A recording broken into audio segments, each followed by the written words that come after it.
اب اس میں میرے نزدیک تو یہ ہے کہ مہنگائی کا جو آسیب ہے وہ تو پاکستانیوں پہ بہت عرصے سے ہے. یقیناً اس میں حکومت کی غلطیاں بھی ہیں, اس میں ہم لوگ پہلے بھی بات کر چکے ہیں کہ جی بین الاقوامی منڈی کے مسائل بھی ہیں, وہ سب اپنی جگہ. لیکن جو چیز تبدیل ہوئی ہے وہ مہنگائی کی وجہ سے میں نہیں سمجھتا کہ حزب اختلاف کو جو ہے طاقت ملی ہے. اس کو اصل جو طاقت ملی ہے جو 6 اکتوبر کو جو ایک نوٹیفیکیشن آیا تھا اور عمران خان صاحب اس پر بیٹھ گئے, اور اس کی وجہ سے ہم دیکھتے ہیں کہ جو کئی اہم ٹرانسفر پوسٹنگز ہیں وہ نہیں ہو پا رہی. میری مراد وہی ہے کہ جو ISPR نے نوٹیفیکیشن دیا تھا جس میں DG ISI کے نئی تقرری کا اعلان ہوا تھا اور فیض حمید صاحب کا پشاور تبادلے کی بات ہوئی تھی, وہ میرے خیال میں اصل ایشو ہے کہ جس کی وجہ سے مطلب مہنگائی تو سب کو پتہ ہے کہ جی اس ملک میں ہے, اور حکومت اگر کچھ اچھے فیصلے کر لے تو غالباً چیزیں جو ہیں دوبارہ قابو میں آ جائیں. یہ چیزیں جو ہوتی ہیں آگے پیچھے ہوتی رہتی ہیں.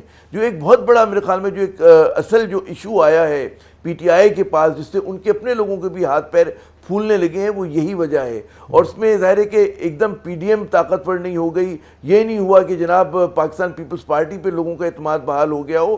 بات یہ ہوئی ہے کہ عمران خان صاحب نے بطور کپتان بطور وزیر اعظم جو ہے ایک نو بال کرا دی ہے, اور اس کا جو ہے خمیازہ مسعود صاحب ان کو غالباً سیاسی طور پہ بھگتنا پڑے گا. جی ٹھیک ہے, یہ تو بات ہو گئی کہ یہ وجہ ہو سکتی ہے کہ ان میں اپوزیشن میں حرارت پیدا ہو گئی ہے, مگر PDM کے اندر اختلافات, خود نون لیگ کے اندر اختلاف, ایک حصہ ایسا ہے نون لیگ کا جو چاہتا ہے کہ وہ ایگریسو سیاست کرے, ایک ہے جو بات چیت پر یقین رکھتا ہے. پاکستان پیپلز پارٹی علیحدہ رہتے ہوئے احتجاج کی اس نے کال دی ہے, تو یہ علیحدہ ہو کر احتجاج کرنا کیا یہ حکومت کے لیے خطرہ بن سکتے ہیں؟ دیکھیں, ماضی کے جو ہمیشہ روایت رہی ہے کہ ہماری یہاں احتجاجی سیاست سے جو ہے حکومتیں تبدیل نہیں ہوتی ہیں. حکومتیں تبدیل ہونے کی بالکل دوسری وجوہات ہوتی ہیں کہ کبھی جو اداروں کے باہم جو ہمیشہ کھینچتان ہوتی ہے, چاہے اس میں جوڈیشری اور وہ ہو حکومت سامنے آ جائے, یا پھر مطلب ہے کہ فوج کے انسٹیٹیوشن اور حکومت جو ہوں ورسز ہوں, تو ہماری یہ تبدیلی آتی ہے. یقیناً حزب اختلاف کو ایک موقع وہ دیکھ رہے ہیں کہ غالباً عمران خان صاحب جو ہیں انہوں نے ایک ایسی فاش غلطی کر دی تو وہاں سے وہ بال لے کے چلیں. لیکن جیسے کہ آپ نے خود فرمایا کہ جو حزب اختلاف ہے وہ خود اندرونی تضادات کا شکار ہے, اور جو لائن اور لینتھ مریم صاحبہ نے آخری جلسے میں رکھی تھی تو اس سے جو ہے ان کے لوگوں کو کوئی ڈھارس نہیں بندی ہوگی. یقیناً تالیاں بجوانا ایک الگ چیز ہوتی ہے, لیکن ایک ایسی سیاست کرنا کہ جو لوگوں کو جوڑ کے چلے, اور جو مطلب ہے کہ کہتے ہیں اسٹیٹ کرافٹ ہوتا ہے, وہ آپ کو اس میں نظر نہیں آ رہا. ایک تو یہ ایشو ہے. دوسرا ہی میری مراد وہ کہ جو انہوں نے تنقید کی, مطلب ہے افسران پہ, فوج کے افسران پہ تنقید کی, جو مریم صاحبہ کی طرف سے بہت ہی میں سمجھتا ہوں کہ بلو دا بیلٹ انہوں نے جملے بازی کی تھی, وہ کہیں سے بھی جو ہے وہ اچھی اس کی پذیرائی نہیں ہوئی ہوگی. پھر جو آپ نے فرمایا کہ یقیناً اس وقت جو ہے ہاؤس آف اتفاق میں نا اتفاقی ہے, اور اتفاق جو اس بات پہ نہیں ہے خالی کہ جی وار آف نیریٹیوز ہے, اس میں اصل مسئلہ یہ ہے کہ جی کون جو ہے پارٹی کی قیادت کرے گا. اگر پھر وزیر اعظم کے وزارت عظمیٰ کو ہما کبھی ان کے سر پر آ کے بیٹھے گا تو مریم صاحبہ ہوں گی, اس میں حمزہ ہوں گے, اس میں شہباز ہوں گے, تو ان کے خاندان کی اپنی اندرونی کشمکش بھی ہے جو میرے خیال میں آسانی سے حل نہیں ہوگی. یہ صرف بیانیے کی لڑائی نہیں ہے, یہ جو ہے اقتدار کی لڑائی بھی ہے جو کہ ہمیشہ ہوتی ہے. مطلب ہے جو بڑے بڑے بزنس فیملیز میں ہو جاتی ہے, ان کی جو ایک جنریشن بڑا اچھا کام کرتی ہے بھائی مل کر, لیکن جب کزنز آتے ہیں تو وہ تباہ کر دیتے ہیں. اور سیاست میں تو ہم نے دیکھا ہے مسعود, آپ کو زیادہ اندازہ ہوگا, بڑے اچھے اس کے سیاست کے بھی اور تاریخ کے طالب علم ہیں, کہ وہاں پر آپ دیکھیں کہ باپ بیٹے کے خلاف ہو جاتے ہیں اور بھائی بھائی کے خلاف ہو جاتا ہے. تو اب تک جو شہباز شریف صاحب ہیں انہوں نے کبھی بھی نواز شریف صاحب کو دھوکہ نہیں دیا, ڈچ نہیں کیا, لیکن اس بات کی کوئی گارنٹی نہیں کہ ان کی جو اولادیں ہیں وہ ایک دوسرے کا ہاتھ اسی طرح تھام کے چلیں جیسے کہ ماضی میں یہ لوگ چلے تھے. یہ ایک ان کا بہت بڑا ایشو ہے. پیپلز پارٹی جو ہے اس کی آپ کو لمیٹیشنز پتہ ہیں کہ ان کو ایک اپارچونیٹی نظر آ رہی ہے, لیکن ظاہر ہے کہ ابھی تک وہ سندھ تک محدود جماعت ہے. کس طرح بلاول اس کو دوبارہ سے ایک صحیح معنوں میں وفاق کی جماعت بناتے ہیں, یہ ایک بہت بڑا چیلنج ہے ان کے لیے. اور جہاں پہ لوگ بہت شاکی ہیں کہ جی حکومت سے بہت شکایات ہیں, مہنگائی کی ہے, پور گورننس کی ہے, فیصلہ سازی صحیح نہیں ہو رہی ہے, بہت بڑی شکایتیں. لیکن جب آپ اس حزب اختلاف کی کمپوزیشن دیکھتے ہیں, مولانا فضل الرحمان اور وہی چہرے جو کہ بارہا کے آزمائے ہوئے ہیں, تو وہاں پر بھی آپ کا دل بیٹھ جاتا ہے. مطلب ہے بعض اوقات ایک کسی نے جملہ کہا تھا کہ یہ وہ فلم ہے کہ جس میں ویلنز کا غلبہ ہے, ہیرو آپ کو نظر نہیں آ رہے. عوام غالباً ہیرو ہیں, لیکن ادھر سے کوئی آدمی جو ہے نکل کر سامنے نہیں آ رہا. عامر صاحب یہ تو ٹھیک ہے, ایک موقع ملا اپوزیشن کو, اس نے نعرہ لگایا, اور وہ عوام بھی کیونکہ ہم آواز ہو گئے اپوزیشن اور عوام, تو تو ایک ہمیں ہلچل سی نظر آئی ہے. لیکن اگر آپ حکومت کی طرف دیکھیں تو یہاں بھی تو بڑے مسائل ہیں. یہاں پر بد انتظامی کے مسائل ہیں, بیڈ گورننس کی بات ہے, آپ بھی اس سے اتفاق کرتے ہیں, چاہے وہ اہم تعیناتیوں کے حوالے سے ہو, آپ نیب کے چیئرمین کا معاملہ دیکھ لیں, جو نیب میں اصلاحات کا معاملہ دیکھیں, جس طرح سے نوٹیفیکیشن لایا گیا, آپ وزیر خزانہ کی تعیناتی کا معاملہ دیکھ لیں, ان کا وقت گزر گیا, پھر انہیں ایک نوٹیفیکیشن کے ذریعے مشیر خزانہ بنانا پڑ گیا, ISI کے چیف کا معاملہ آپ دیکھ لیں, یہ اس پر آپ ذکر کر ہی چکے ہیں, الیکشن کمیشن کے اراکین کی تعیناتی کا معاملہ دیکھ لیں, ہر جگہ پہ ڈیڈ لاک نظر آ رہا ہے. پھر اس کے بعد جو اشیاء خورد و نوش کی قیمتیں ہیں اور مہنگائی اور بد انتظامی ہے, وہ سب کچھ ہے. تو حکومت بھی تو بھرپور طریقے سے مواقع فراہم کر رہی ہے. جی بالکل درست آپ کہہ رہے ہیں کہ اس میں جو ہے حکومت, آپ صرف آپ دیکھیں کہ 2-3 مہینے پہلے کیا سینٹیمنٹ تھا. لگ یہ رہا تھا کہ جی PDM جو ہے بالکل بیک فٹ پہ چلی گئی ہے. اس زمانے میں یہ بھی بات ہو رہی تھی کہ جی کچھ معاشی سرگرمیاں بڑھ گئی ہیں اس ملک کے اندر, اور textile sector, IT sector, construction sector جو ہے وہ بڑا ریوائیول کی طرف جا رہا ہے. تو امید یہ ہو چلی تھی کہ عمران خان صاحب بآسانی جو ہے اپنی اننگز مکمل کر لیں گے. غالباً پہلے ایسے وزیر اعظم بن کے ابھرے کہ جنہوں نے پوری 5 سال کی مدت پوری کی ہو. لیکن اب آپ دیکھیں کہ یک لخت جو ہے وہ منظرنامہ بدلا ہے, اور اس میں دخل جو ہے یہ نہیں ہوا کہ حزب اختلاف نے کوئی بہت زیادہ ہوشیاری دکھائی, یا جناب پیپلز پارٹی نے کوئی زبردست چال چلی, یا PDM نے کوئی بہت اچھی چال چلی. ان کی جو حکومت وقت ہے اس نے اتنی پیدر پہ فاج غلطیاں کی ہیں کہ جس کا مطلب ہے کہ سیاسی خمیازہ آپ کو بھگتنا پڑے گا. آپ نے وہ تمام چیزیں گنوا دی تو میں اس کی سما خراشی نہیں کروں گا کہ جی کہاں ان کا ہمیشہ دیر کر دیتا ہوں, نوٹیفیکیشن دینے میں دیر کر دیتا ہوں, میں لوگوں میں کنسنسس بلڈنگ میں دیر کر دیتا ہوں. تو یہ ان کی جو دیر کرنے کی بقول منیر نیازی صاحب کے جو ان کی عادت بن گئی ہے وہ ایک الگ مسئلہ ہے. پھر ایک بلا وجہ کی ایروگنس آ گئی ہے سیاست میں. آپ کو بہت وقت وہ کہتے ہیں کہ جی آپ کا عمل بے شک برا ہو لیکن بات آپ صحیح کر رہے ہوں, تو یہاں پر تو یہ بات جو میسیجنگ ہے وہ بھی غلط کر دیتے ہیں, اور اسی طرح جو عمل ہے اس پہ تو لوگ اعتراض کرتے ہی کرتے ہیں. تو یہ بھی ان کے ساتھ بہت بڑا مسئلہ ہو گیا ہے کہ انہوں نے اپنے پرومسز پہ ڈیلیور نہیں کیا. بہت بہت شکریہ آپ کا جناب عامر ضیاء صاحب, آپ نے گفتگو سنی. یہاں پر ایک بریک لیں گے, بریک کے بعد بات کریں گے. IMF سے ڈیل فائنل نہ ہونے سے مارکیٹ میں غیر یقینی کی صورتحال ہے. ڈالر تاریخ کی بلند ترین سطح پر ہے. انٹر بینک میں ڈالر 173 سے بھی زیادہ آج تجاوز کر گیا, اور 1 جولائی سے ڈالر کی قیمت میں 15 روپے 23 پیسے کا اضافہ ہو چکا ہے. اسی طرح پیٹرولیم مصنوعات کی اگر بات کریں تو دنیا بھر میں تاریخ کے بلند ترین سطح پر ہیں, اور ملک میں بھی اس کے اثرات صاف نظر آ رہے ہیں. بات کرتے ہیں بریک. حکومت کا کہنا ہے کہ پاکستان اور IMF کے درمیان مذاکرات کا دور ابھی جاری ہے, تاہم 12 سے 15 اکتوبر تک ہونے والے مذاکرات کا کوئی حتمی نتیجہ سامنے نہیں آ سکا ہے. مگر اس گفتگو کی کیفیت میں پاکستانی معیشت پر دباؤ ضرور بڑھا ہے. پاکستان میں ڈالر کی اونچی اڑان کا سلسلہ بدستور جاری ہے. دوسری جانب حکومت نے پیٹرولیم مصنوعات کی قیمتوں میں بھی ہوش ربا اضافہ کر دیا ہے. آج انٹر بینک میں ڈالر 1 روپے 59 پیسے مہنگا ہو کر تاریخ کی بلند ترین سطح 172 روپے 78 پیسے پر بند ہوا. آج ایک وقت پر انٹر بینک میں روپے کی قدر ڈالر کے مقابلے میں جو اس کا ریٹ تھا وہ 173 روپے 20 پیسے کی سطح تک بھی پہنچا تھا. پچھلے 5 ماہ میں ڈالر کی قدر میں 20 روپے 50 پیسے کا اضافہ ہو چکا ہے. 18 مئی کو ڈالر اس سال کی کم ترین سطح 152 روپے 28 پیسے کا تھا, جس میں اب تک 13% اضافہ ہوا ہے. بیرونی قرضوں میں لگ بھگ 2400 ارب روپے کا اضافہ ہو گیا ہے. گزشتہ روز گورنر اسٹیٹ بینک ڈاکٹر رضا باقر نے روپے کی گرتی قدر کے حوالے سے بتایا کہ اسٹیٹ بینک صورتحال کا جائزہ لے رہا ہے. اس میں جس سملر سوال میرا پاکستان آپ سے, اس میں آپ ڈالر کو جو ہے آپ اوپن مارکیٹ میں کیوں رکھتے ہیں؟ مطلب اس کو اگر آپ ریسٹرکٹ کر دیں, کیونکہ امپورٹ بیسڈ ہمارا ملک ہے, تو اوپن مارکیٹ میں ڈالر رکھنے کا فائدہ آپ کو پتہ ہی ہے کن کو ہوتا ہے. مجھے بتا دیں, آپ کو تھوڑی وضاحت کر دیں کہ ہماری ایکسچینج ریٹ رجیم کیا ہے. یہ فری فلوٹ نہیں ہے. فری فلوٹ سے مراد یہ ہوتی ہے کہ بالکل ہی ڈالر کو کھلا چھوڑا ہوا ہے, اور کبھی جو اسٹیٹ بینک ہے وہ مارکیٹ میں لیکویڈیٹی نہ دیتا ہے نہ لیتا ہے. ایسا نہیں. ہمارا ہے مارکیٹ بیس سسٹم, جس میں اگر مارکیٹ میں کنڈیشنز ڈس آرڈرلی ہو جائیں, اگر کوئی پینک ہو جائے یا موومنٹ ایک دم سے بہت زیادہ ہونی شروع ہو جائے, تو ہم لیکویڈیٹی دے بھی سکتے ہیں اور لے بھی سکتے ہیں. ہم اس کو مانیٹر کرتے ہیں اور اسی طرح ہی مانیٹر کر رہے ہیں. ڈالر کی قیمت میں اضافے کی بڑی وجہ ہمارے کرنٹ اکاؤنٹ ڈیفیسٹ میں اضافہ ہے, جو اس سال یعنی اس مالی سال جولائی اور اگست میں 2.3 ارب ڈالر تک پہنچ گیا. IMF کو خدشہ ہے کہ اس مالی سال کے آخر تک پاکستان کا کرنٹ اکاؤنٹ سے خسارہ GDP کے 4% تک ہو سکتا ہے جو 13 ارب ڈالرز بنتا ہے، جبکہ اسٹیٹ بینک نے اس کا تخمینہ 6.5 سے 9 ارب ڈالرز لگایا تھا۔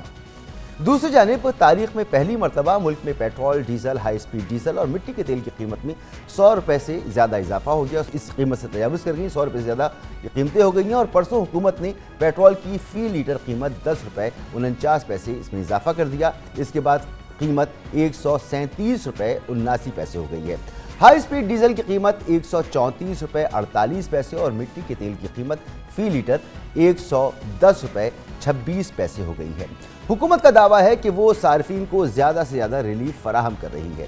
دنیا میں خام تیل کی قیمتیں 3 سال کی بلند ترین سطح پر یعنی $85 فی بیرل پر پہنچ چکی ہیں، اور حکومت کے مطابق پچھلے سال دنیا میں تیل کی قیمتیں 82% بڑھی ہیں، جبکہ پاکستان میں صرف 18% اضافہ کیا گیا ہے۔ ناقدین کے موقف کے برخلاف مشیر خزانہ شوکت ترین کا کہنا ہے کہ پیٹرولیم مصنوعات کی قیمتوں میں اضافے کا تعلق IMF مذاکرات سے نہیں ہے۔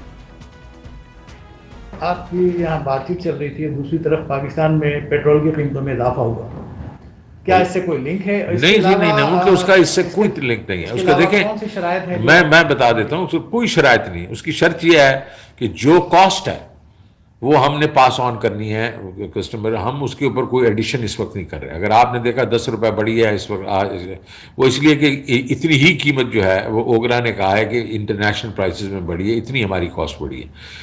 باقی ملک جو ہیں اس کے اوپر بھی کچھ ایڈ آن کر رہے ہیں، تو ہمارا کام ہے، ہم نے کہا نہیں اس وقت جو ہے 10 روپے بڑھ جائے تو ایڈ آن تو کر ہی نہیں سکتے، ٹھیک ہے۔ تو یہ صرف فنامنا ہے، ورلڈ جو آئل پرائسز بڑھ رہی ہیں وہ پاس تھرو ہو رہی ہیں۔